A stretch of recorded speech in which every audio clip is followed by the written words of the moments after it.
Hi students, so this lecture for BBA 4th sim on the financial management. In last class we discussed on the objectives of financial management.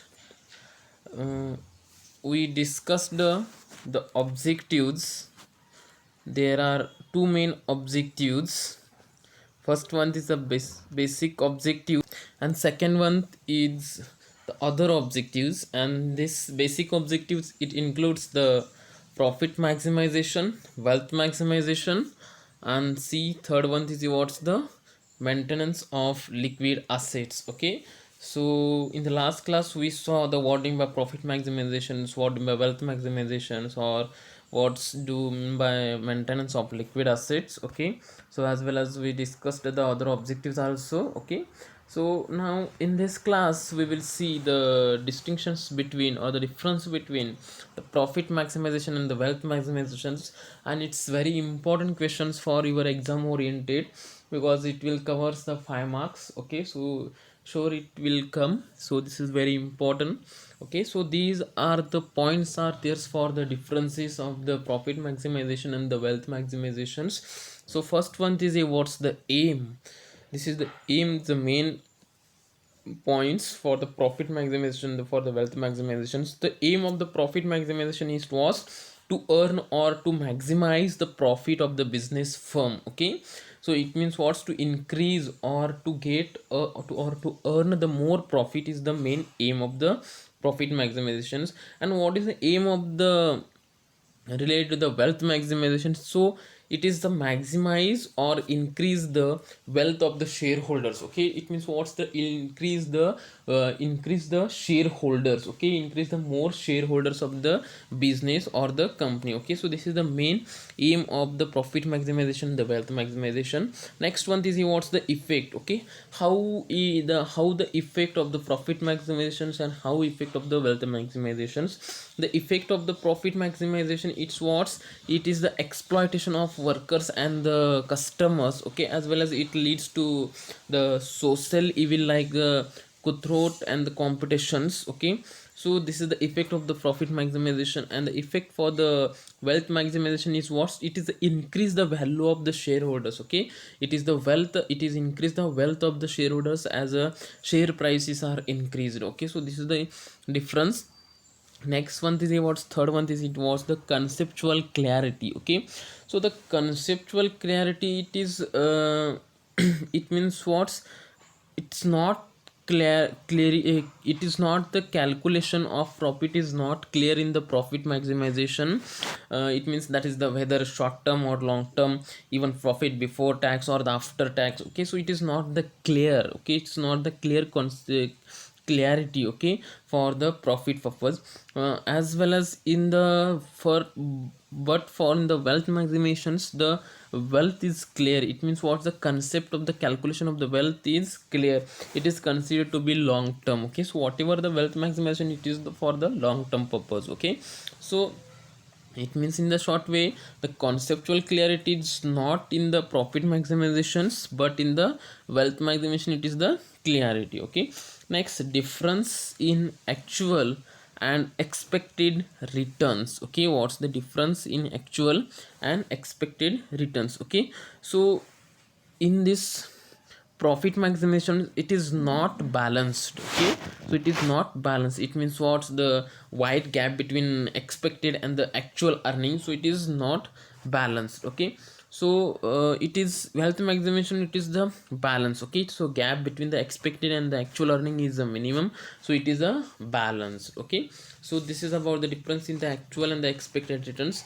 Next one is what's the basis of decision making. Okay, so basis of decision making, it means what's in the profit maximization, the financial decisions are taken on the basis of profit maximizations. Okay, so if it is got the more profits, they are taking the best decisions for the financial management. Okay, so and if it ignores the government or the community or the workers and the other persons concerned with the firm, if it is the profit is increased. Okay, so in the wealth maximization is also decisions are taken on the basis of wealth maximizations, that is the increase in earning per shares or dividend per shares. Okay, as well as the market value of the assets. Okay, on this basis they are taking the decisions. Next, time value factor. Okay, so this time value factor, no, it's consider the total profit. Okay, what's in the profit maximizations, it consider the total profit,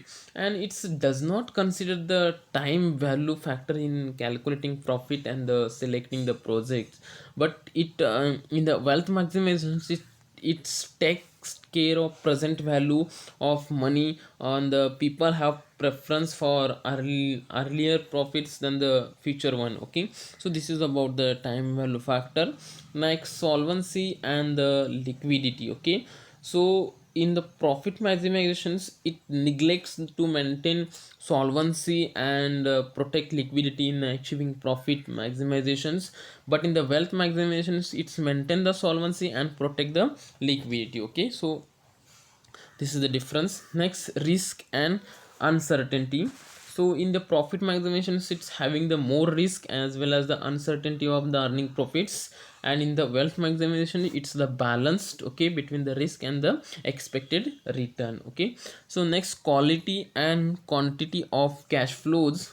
So quality and quantity of cash flows of the profit maximizations, it's the not consider only profit maximizations is the aim, but in the wealth maximizations, quality and quantity of cash flows are the basis of wealth maximization. So these are the what's these are the if these are the differences between the profit maximizations and the wealth maximizations. Okay, so I hope you will really understand. As well as in just see, these are the functional areas of the financial management.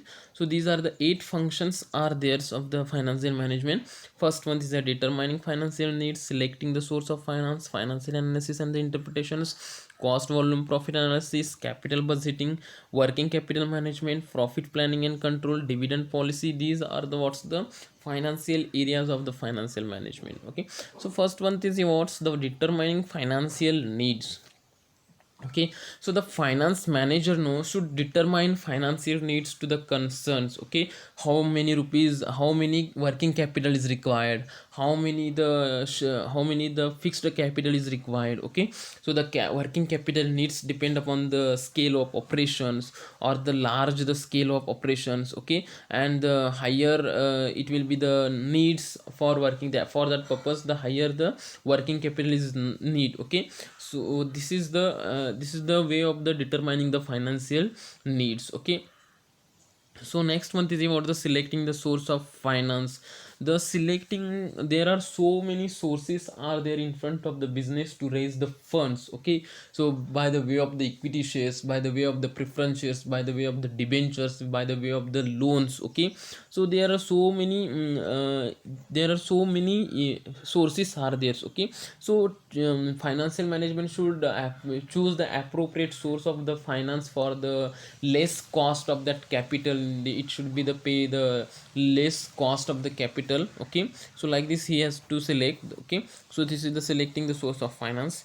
Next, financial analysis and the interpretations.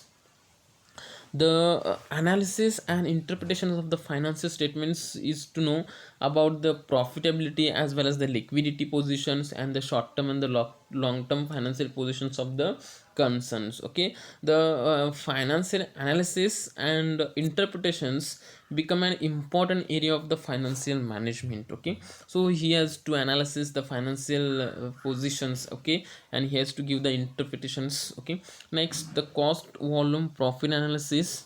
So this cost volume profit analysis is an important tool of profit planning. Okay, so it's very important tool for the profit planning, and the first concern of the finance manager will be to recover all cost. Okay, so the volume of sales to earn a desired profit can also be ascertained. So this is the, it means what's any productions beyond break even point will bring profits to the concerns actually. So next one is what's the capital budgeting. Capital budgeting, it is the process of making investment decisions in capital expenditures.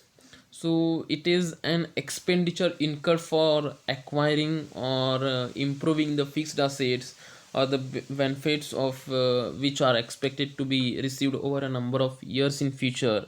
Okay, so the crucial factor which influence the capital budgeting decision is the profitability of the prospective investment. So next, working capital management.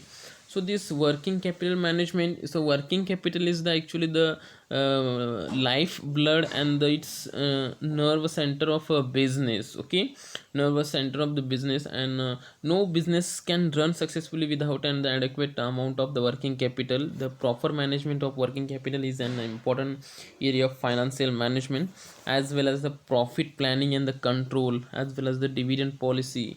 So these are the functional areas of the financial management also. So just try to understand, it's very important for your exam purpose, so it will come for the 5 marks or the 10 marks. Okay, so thank you.